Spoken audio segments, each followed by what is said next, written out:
and you'll know this, you know, when you've got clean, you know, it's just, using's just different.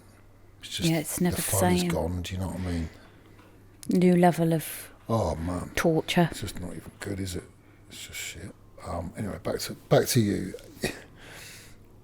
So one thing I think that's important to say is that, because people have asked me before, how have you done it? And, you know, I'm a single parent, but I haven't done it on my own. I've been surrounded by a village. You know, I haven't done it on my own. The other women in recovery, my mum, my sisters. I've basically co-parented with one of my sisters. Yep. I haven't done it on my own. I don't know if I could do it on my own, and I'm grateful that I don't have to know whether I could have or not, because I didn't. Because other people have held me and loved me when I couldn't do that for myself, and have told me that I'm a good mum. Yeah.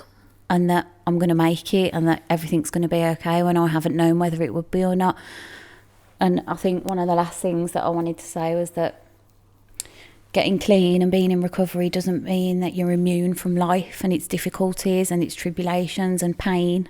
And I can remember at 3 years clean, so I had a little 3-year-old, and I've never used in his life, and I'm 3 years clean, and I had this relationship and it abruptly ended unexpectedly, and I found myself in the bathroom on my knees sobbing in the same sort of pain that I was in at the end of my using, in the same position. Yeah. And I remember thinking about using again and being panicked, because I just horrors. And I have a sponsor, and I called her until she answered numerous times. You know, I was ringing. She knew something was wrong. She answered the phone. You know, we talked through it.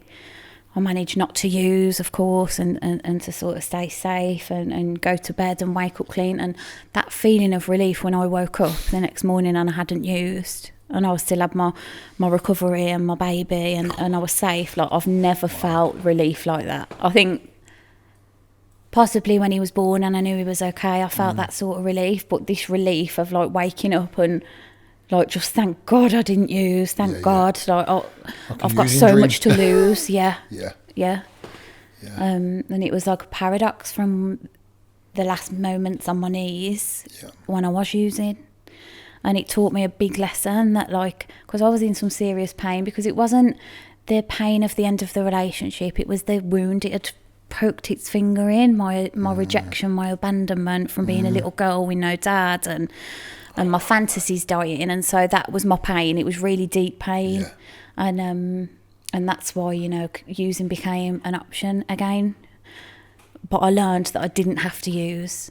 I could get through it clean. I could wake up clean with another chance, with hope, safe in my own life still. And that was a game changer for me. Yeah. And, you know, trauma just... And what I've learned about trauma is, you know, because I've been abandoned, you know, I've come out of relationships for one reason or another, and then all good reasons, you know. And then I feel that stuff that you talked about, that rejection, that abandonment. And what I've learned is that, you know, my trauma just turns up dressed as something else. Yeah. You know, I'm like... Just like when I'm 5 again, you know, as far as I've gone back with it, and I'm sure it goes back further than that. I was going to talk about relationships. You want to go there, or? Let's go there. Okay, let's go there. Talk about relationships. So... I mean, it's ironic, me and you, of all people... Yeah. Sitting on a podcast talking about relationships, because I've had my problems with men, and I know you have. Do you know what? I've had no issues with women whatsoever, ever. It's all lies. It's all lies. Don't believe those gossipers. I'm fucked, man. You know. And the thing is, we put drugs down. We don't become angels, abstinent from every harmful thing in life. No. We want to feel better. Like, we feel really shit about ourselves. And like, what makes you feel better than somebody loving you and seeing that you're enough and validating you and filling that black hole? But unfortunately for us, I think the most honest I've ever been, and I try and practice that honesty. I don't know. During my relapse, did you see someone commenting on my social? She was like, "Oh, you're gorgeous." You know, I'm in the middle of fucking getting my leg cut open because I've been shooting up crystal meth. And she commented, and I responded, and I noticed. I said, "Look, I could ruin your life in about a week. you know. That's a day. That's taking 5 days off. And then when I looked at the people that were laughing, because they were all ex-girlfriends. So they knew that was facts. They were like, so then one of my friends who knows me really well, she said that's the most honest he's ever been. It's true though, isn't it? Yeah, and you know, and I'd like to think I'm better than that now, and because I'm that honest and say, look, do you know what, man? Like, I'm a bit fucked. You know, I'm insecure. I'm needy. I need my neck stroked. You know, that back of my, do you know what I mean? Yeah. You know, and I suppose, you know, what have I found? Unless you're going to be in a relationship with someone that's going to meet those needs, and there are people that will do that, you know, no doubt. Because I suppose, so my starting position is naturally unsecure or insecure, sorry. And then you know, and then I feel secure further, you know, the further along I get into the relationship, and that's not always been the case, you know. And then I'm all right. I just, you know, and I still have days, you know, when I feel insecure. You know, I thought Aaron was going to cut me from the studio yesterday.